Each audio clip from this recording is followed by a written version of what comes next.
How's it going, everybody? This is my second video talking about pentatonic scales. So if you haven't checked out my first one, please go ahead and check out my video on the frying pan. Everything that was covered in the last video was in the key of G major or E minor. Everything in this video is going to be in the key of C major or A minor. So if I can find my note C on my A string, which would be on the 3rd fret, I could play my frying pan shape and I would get the 5 notes of my C major pentatonic scale, which would be like this.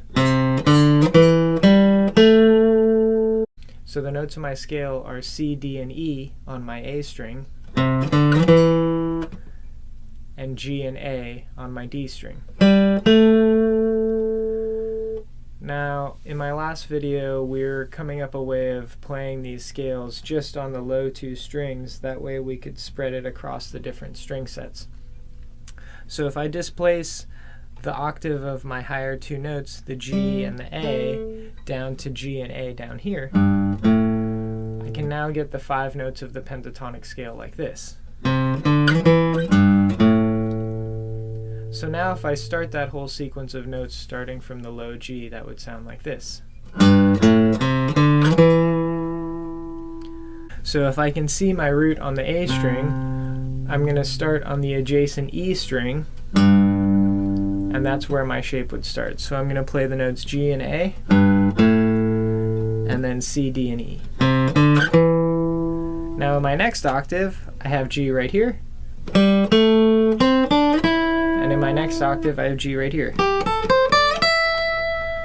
So now, over a C chord, this is the C major pentatonic scale.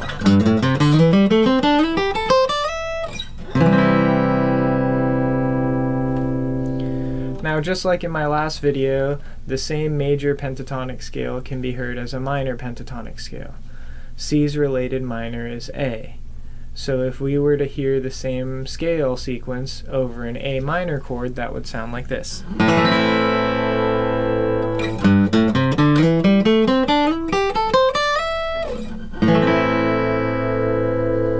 Okay.